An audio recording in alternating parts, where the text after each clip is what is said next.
Bonjour à tous, aujourd'hui c'est pas Thomas qui vous accueille sur sa chaîne mais c'est moi, Mathieu Vénis. Je suis entrepreneur sur internet depuis 2012 sur le site Penser et Agir et aujourd'hui j'ai le plaisir de t'interviewer sur ton projet, le projet que tu organises sur le sommet Devenir une entreprise responsable. On va faire une série de 5 vidéos, 5 petites interviews pour que vous puissiez en apprendre plus sur cet événement gigantesque que Thomas est en train de nous concocter.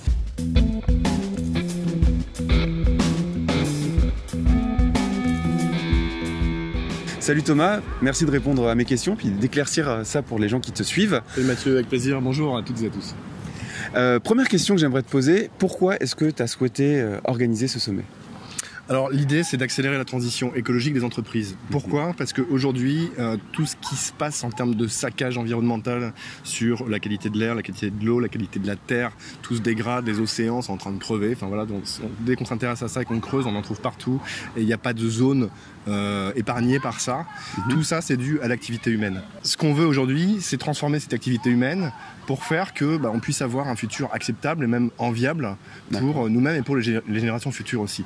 Moi, il y a un moment, j'ai envie d'avoir des enfants, j'ai envie de pouvoir les regarder dans les yeux pour leur dire « Écoute, j'ai fait tout ce que je pouvais pour te transmettre quelque chose dans lequel tu vas pouvoir vivre, t'épanouir et t'éclater aussi. » Parce qu'il n'y a pas de raison que ce soit juste pour nous et pas pour les suivants. C'est vrai que ça fait depuis que je suis tout petit que j'entends ces problèmes écologiques et on sent qu'aujourd'hui il y a un vrai signal d'alarme à tirer. Qu'est-ce que tu penses de ça ? Est-ce que quand on parle de futur, c'est un futur proche dans les années qui viennent ou c'est dans 25, 50 ans, 100 ans ? Est-ce qu'on y est maintenant sur l'alarme ou est-ce que c'est plus tard ? Moi, je pense que ça fait plus de 40 ans qu'on entend des signaux d'alarme en fait, qui sonnent ici et là et là et là.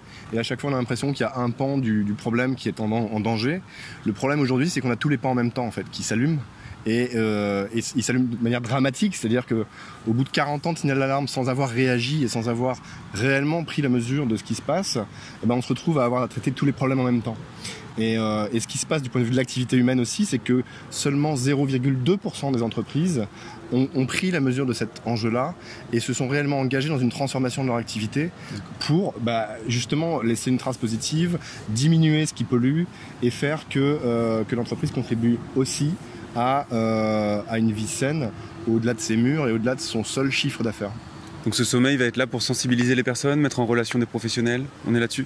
Alors c'est ça, l'idée c'est de mettre en relation finalement les quelques experts qui sont vraiment les professionnels de la transformation des entreprises, qui le font sur un pan ou un autre, et on va pouvoir détailler ça dans une autre vidéo. Il y a énormément de sujets, les expertises existent, les solutions aussi, et le rôle du sommet ça va être de mettre ces experts en face d'un très grand panel de dirigeants et patrons d'entreprise, de décideurs, de ceux qui peuvent prendre la décision de mener une mission à bien pour transformer tel ou tel aspect de l'entreprise. On va pas tous les faire à la fois, mais le but du jeu c'est de faire une première étape qui soit valorisable rapidement, qui apporte de la valeur à l'entreprise pour ensuite soit financer les prochaines étapes, soit permettre d'avoir des résultats très rapides qui donnent à l'ensemble du collectif l'envie d'aller plus loin et d'y croire.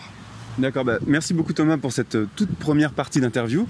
Comme je vous l'ai dit tout à l'heure, on va faire 5 vidéos sur ce sommet. On va adresser plusieurs thématiques par rapport à ce sommet-là. Si vous voulez les épisodes, on les mettra, bien sûr tu les mettras dans la description, j'imagine, au fur et à mesure qu'ils sortiront. Un dernier mot aussi, bien sûr, qui est quand même important, c'est que mine de rien, je pense que, j'ai foi quelque part en l'humanité, en l'humain. Je pense qu'on est capable de faire des choses absolument extraordinaires à partir du moment où on se focalise dessus. Si on se focalise pour faire un gisement de pétrole et faire des tuyaux qui traversent toute la planète jusqu'à la pompe à essence, on peut le faire. On peut aussi faire des choses dans l'autre sens qui consiste à juste prendre soin de nous-mêmes et soin de ce qu'il y a autour. On est capable de choses extraordinaires à partir du moment où on y va et ce que je veux vraiment c'est qu'on essaye d'y aller ensemble. Ok, alors si vous partagez l'avis de Thomas, n'hésitez pas à nous mettre un pouce en l'air pour nous dire ça ou à réagir en commentaire aussi si vous voulez poser des questions à Thomas par rapport à toutes ces thématiques qu'on vient d'aborder dans cette vidéo. Abonnez-vous à la chaîne aussi pour ne pas manquer les prochaines vidéos. On va faire une série de 5 vidéos comme je vous l'ai dit tout à l'heure et puis à la prochaine. Merci, à très vite pour la suite. Salut.